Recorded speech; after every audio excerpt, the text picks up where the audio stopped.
হাসান এবং সাভার থেকে হুমায়ুন কবির। আমরা শুরুতেই বগুড়ায় মাজেদের কাছে যেতে চাই। মাজেদ, জানাবেন যে প্রার্থীদের প্রচারণায় কোন বিষয়গুলো প্রাধান্য পাচ্ছে?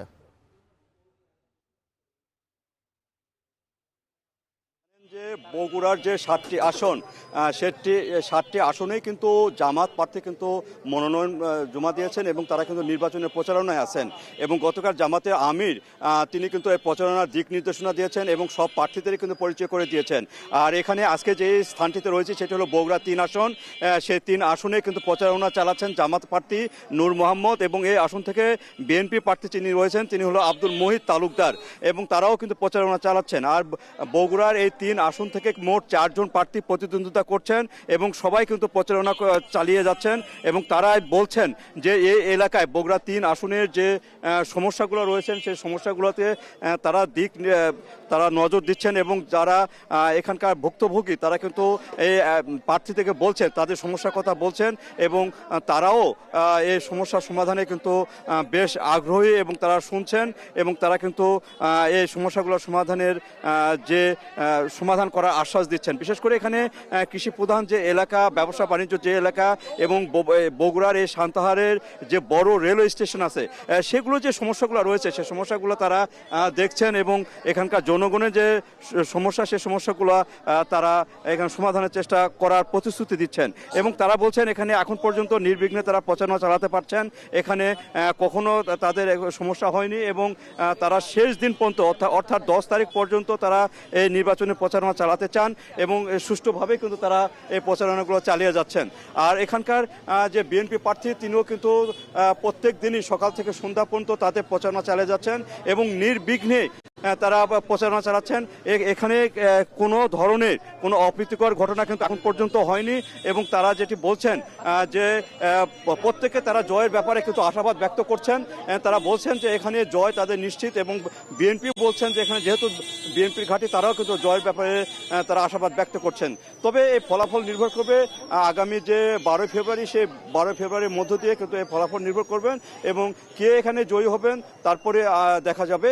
আর তার আগে যে নির্বাচনের প্রচারণা চলছে তারা কিন্তু সুষ্ঠু এবং সুন্দরভাবে প্রচারণা করছেন এবং এখানকার মানুষের যে আশ্বাস সে আশ্বাস দিচ্ছেন এবং ভোট চাচ্ছেন। তো এই ছিল সানি আমার কাছে বগুড়া যে প্রচারণা তার সর্বশেষ। এবার নির্বাচনী প্রচারণার খবর জানতে রাজশাহীতে যুক্ত হচ্ছি রাকিবুল হাসানের কাছে। রাকিব, জানাবেন যে এবার সেখানকার ভোটারদের প্রত্যাশা কেমন প্রার্থীদের কাছ থেকে? সানি, আসলে ত্রয়োদশ জাতীয় সংসদ নির্বাচনে রাজশাহীতে 6টি সংসদীয় আসন রয়েছে এবং এই 6টি সংসদীয় আসনে 29 জন প্রার্থী তারা কিন্তু প্রত্যেকদিন ভোট থেকে শুরু করে বিভিন্ন হাট মাঠ ঘাটে কিন্তু চষে বেড়াচ্ছেন, নিজেদের প্রতীকটাকে আসলে পরিচিত করিয়ে দিচ্ছেন এবং একই সাথে তাদের অনুকূলে আসলে ভোটারদেরকে নিয়ে আসার জন্য নানা ধরনের প্রতিশ্রুতি দিচ্ছেন। এবং বিশেষ করে এখানে যারা ভোটাররা রয়েছেন, আপনি জানেন যে কৃষি প্রধান অর্থনৈতিক অঞ্চলে কৃষিকে গুরুত্ব দিচ্ছেন আসলে প্রত্যেকটি প্রার্থী। সেক্ষেত্রে আমরা রাজশাহীর 5 আসন দুর্গাপুর মাড়িয়া এলাকায় আছি, সেখানে আমরা দেখছি যে একজন প্রার্থী তিনি কিন্তু ফসলের মাঠে এসেছেন, যেখানে পেঁয়াজ বপন হচ্ছে সেখানে কৃষকদের কাছে এসেছেন, তাদের কথা শুনছেন এবং এখানে যে সার এবং অন্যান্য যে সমস্ত সংকটগুলো রয়েছে কৃষকদের, তারা প্রতিশ্রুতি দিচ্ছেন আগামীতে তারা যদি নির্বাচিত হয়ে আসতে পারেন এই বিষয়গুলোকে অধিক গুরুত্ব দিবেন।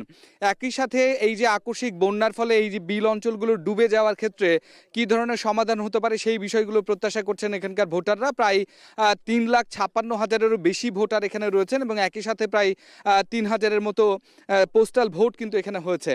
সুতরাং এই প্রত্যেকটা জিনিসকে মাথায় রেখে প্রার্থী যারা আছেন তারা কিন্তু কিছুক্ষণ আমরা আগে দেখেছি আমরা রাস্তাঘাট, পাড়া মহল্লা এবং হাটঘাটে ঘুরেছেন এবং এখন প্রার্থীরা বিলে নেমে এসেছেন। এখানে আমরা জামাত মনোনীত যে প্রার্থী আছেন তাকে আমরা দেখছি, একই সাথে কিন্তু বিএনপি মনোনীত যে প্রার্থীরা রয়েছেন তারাও কিন্তু বিভিন্ন জায়গায় একইভাবে সকাল থেকে প্রচারণা চালাচ্ছেন।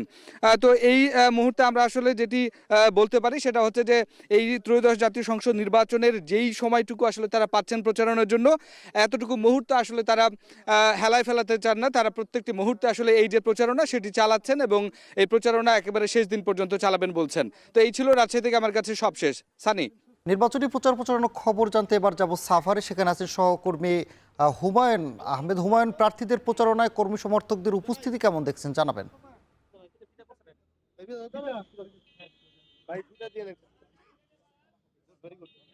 ত্রয়োদশ জাতীয় সংসদ নির্বাচনের যে প্রচারণা কিন্তু জমে উঠেছে। আমরা দেখছি ঢাকা ১৯ সাভার আশুলিয়া আসনের যে প্রার্থী এবং নেতাকর্মী এবং সমর্থকরা কিন্তু ভোটারদের ধারে ধারে যাচ্ছেন এবং বিভিন্ন প্রতিশ্রুতি দিচ্ছেন। আমরা এই মুহূর্তে ঘোরাপির মাজার এলাকায় রয়েছি।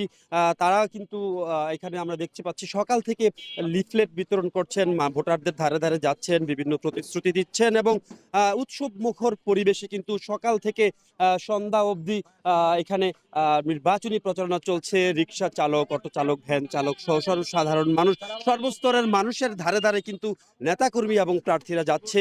তারা বিভিন্ন উন্নয়নের প্রতিশ্রুতি দিচ্ছেন। এখানে কিন্তু ঢাকা জেলা ছাত্রদলের যে সভাপতি তমিজউদ্দিনের নেতৃত্বে কিন্তু আমরা দেখতে পাচ্ছি ধানের শীষের যে প্রার্থী রয়েছে সালাউদ্দিন বাবু, তার পক্ষে কিন্তু প্রচারণা চালাচ্ছে সকাল থেকে। তারা কিন্তু ছাত্রদলের এখানে নেতাকর্মীরা কিন্তু তমিজউদ্দিনের নেতৃত্বে ভোটারদের কাছে যাচ্ছেন, বিভিন্ন প্রতিশ্রুতি দিচ্ছেন এবং এই ১৭ বছর পর কিন্তু যে নির্বাচনের আমেজ, সেটিতে কিন্তু স্থানীয় সাধারণ জনগোষ্ঠী, সাধারণ ভোটাররা কিন্তু এটিকে অত্যন্ত উৎসব মুখর পরিবেশ সেটি কিন্তু তারা অত্যন্ত ভালোভাবে নিচ্ছেন। তারা আসলে মুখিয়ে রয়েছেন আসলে কখন আসলে সে কাঙ্ক্ষিত ক্ষণটি আসবে, যে তারা ১২ তারিখ যে সময়টি আসবে তখন তারা ভোট দিবেন এবং সেই সময়টির অপেক্ষায় কিন্তু তারা রয়েছেন। এবং আজকে কিন্তু আপনারা দেখতে পাচ্ছেন যে ঢাকা ১৯ ছাত্রদল সহ, যেমন শুরুতে বলেছিলাম, ছাত্রদল সহ বিভিন্ন সংগঠনের প্রার্থী সমর্থক তারা কিন্তু ভোটারদের দ্বারা দাঁড়িয়ে প্রতিশ্রুতির ফুলঝুরি দিচ্ছেন এবং সেই কাঙ্ক্ষিত